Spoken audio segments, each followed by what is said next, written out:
दुनिया में दो बीमारियों को सबसे बड़ा माना जाता है, एक का नाम है मस्कुलर डिस्ट्रोफी और दूसरे का नाम है एमएनडी। लेकिन ये बच्चा जो दौड़ रहा है ना अभी, इसको मस्कुलर डिस्ट्रोफी था, चलता चलता ही गिर जाता था, दौड़ना तो बहुत दूर की बात थी। और एक गलत माइंडसेट बन गया, लोगों की दिमाग की प्रोग्रामिंग नेगेटिव कर दी गई है कि एक बार मस्कुलर डिस्ट्रोफी हुआ तो थोड़ी दिन में मर जाएगा और धीरे धीरे करके मसल्स टूटेंगे और जिंदगी खत्म हो जाएगी। लेकिन इस खौफ से, डर से, ये भी बोल रहा था डर लगता है, मैंने कहा डर मत बेटा, ये कुछ लोगों के दिमाग में गलत बातें बैठा दी गई है ना।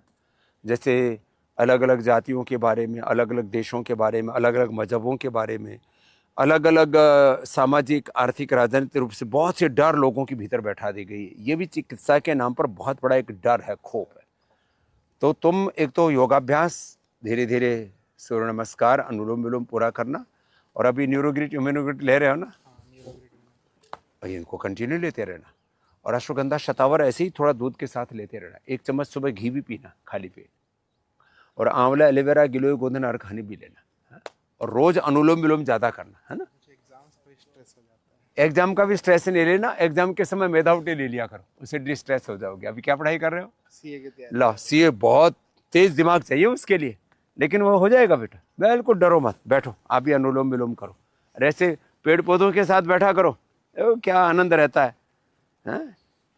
अरे तेरे को तो कैंसर हो गया था जी महाराज, गले का, मरा क्यों नहीं? आपका आशीर्वाद है। अरे मेरा तो आशीर्वाद था, योग पूरा किया। या बाबा, मैं ये कोई मजाक की बात नहीं कर रहा हूँ, इसका नाम प्रताप है। ये मेरे से आकर के मिला, बाबा जी अब तो ट्राइजेमिनल न्यूरोलॉजी हो गया अपने बच्चे को। कहाँ है इसका बच्चा? इधर आ। तो इसकी पत्नी पहले इसको लेके आई, उसने पति को तो मरने से बचा लिया, फिर बेचारी परेशान होकर के थोड़ी मोटी हो गई। बैठ जा। तो गंगा जी मारे बुलाए तुम, गंगा जी में मार बुलाए तो बोले। तो अभी ये तेरा ठीक हो जाएगा बाबू, समझ गया? इसमें लीच थेरापी, एक्यूप्रेशर, एक्यूपंक्चर, ट्राइजेमिनोलॉजी को भी लोग ऐसे मानते हैं ठीक नहीं होता। तू भी अनुलोम विलोम कर, बैठ जा आराम से, उसमें सुखासन में बैठ। इसने गले का कैंसर ठीक कर लिया। पूरी रिपोर्ट है, कौन कौन से हॉस्पिटल की रिपोर्ट है? मैं जान रहा हूँ की, आगरा की, मथुरा की, भरतपुर की, जयपुर तक की, सब जगह धक्का खाए।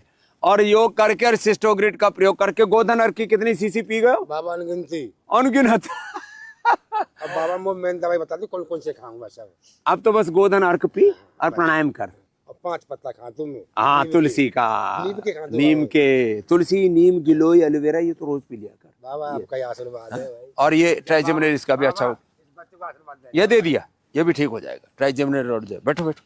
और इसकी तो बहुत बुरी हालत थी, और इसने अपना पेट ठीक कर लिया, गैस। और कितना वजन था बेटा?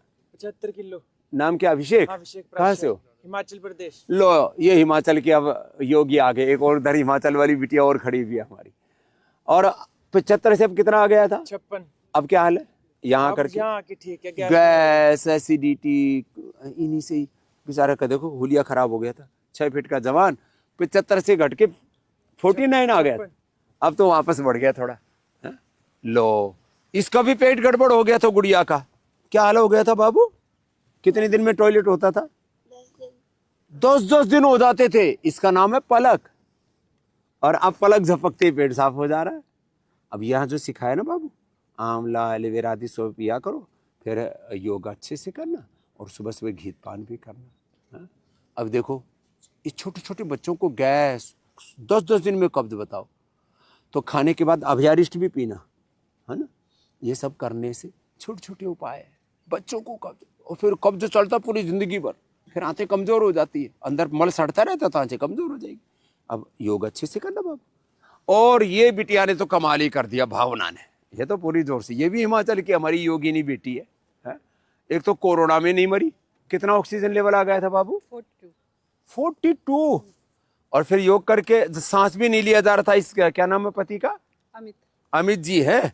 उन्होंने बोला कि तू सांस ले, तो सांस लिया नहीं जा रहा था, तो क्या बोले, छोड़ के देख, कपालभाति हो गया, और उसी से ऑक्सीजन ठीक हो गया। कितना आ गया था फिर 7 दिन में? 98। लोग इसको तो आस छोड़ दी थी, डॉक्टरों ने भी, हॉस्पिटल ने भी, और घर वालों ने भी। 98 आ गया ऑक्सीजन वापस, और मरने से बच गई। और क्या हो गया था? यूट्रस में यूट्रस की सिस्ट वो कैसे ठीक 42 की? into ये 42 42 mm। और 1 महीने में ठीक हो गया। क्या लिया था? सिस्टोग्रिटली और वृद्धिवादी वृद्धिवादी कवटी कांचनार। और कांचनार बट्टी और प्राणायाम किया प्राणायाम। एक ही महीने में। लो, ये है हमारी योगिनी बेटी। हाँ? भावना ने भावना से किया। पति को भी सिस्ट हो गया था गले में। गले में लो, वो ठीक हो गया। वो भी 1 महीने में ठीक हुआ। लो, और डॉक्टरों ने बोला था कि ऑपरेशन करना पड़ेगा, और जब ऑपरेशन होगा तो जो ये सिस्ट है वो बोलने वाली जो हमारी नस होती है उसमें है। वोकल कॉर्ड को खराब कर सकते हैं, जिंदगी भर के लिए तुम गूंगे हो सकते हो। वो इस तरीके डॉक्टर ने उसी टाइम जिस टाइम डायग्नोज हुआ था उसी टाइम बोल दिया था कि अब आपने बोलना नहीं। तो ये महिमा है योग की। फिर भी न जाने क्यों योग नहीं करते। तो ये योग के तत्व में रोज आपके साथ में शेयर करता हूँ। योग करो भाई, आयुर्वेद का प्रयोग करो। देश भर में 10,000 से ज़्यादा पतंजलि चिकित्सालय खोल दिए।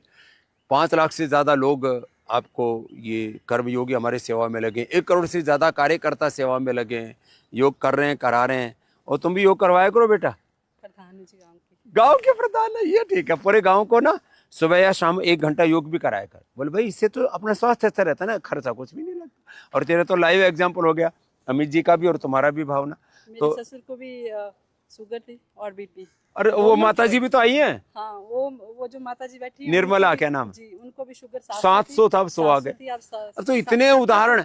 अब हर गांव गली मोहल्ले में योग के इतने लाइव एग्जाम्पल हैं, प्रूफ हैं। और फिर भी लोग योग ना करके रोगों में भोगों में फंसे रहें, तो बात ठीक नहीं है भाई। हम जिन पूर्वज ऋषि ऋषिकाओं की संतानें हैं वो सारे हमारे ऋषि मुनि योगी थे। आओ योगी बनो, निरोगी बनो, अपने लिए समाज के लिए उपयोगी बनो। योग का, आयुर्वेद का, स्वदेशी का व्रत लेकर के अपने आप को और इस देश को लूटने से बचाओ और अपने पूर्वजों की विरासत को अपनाओ।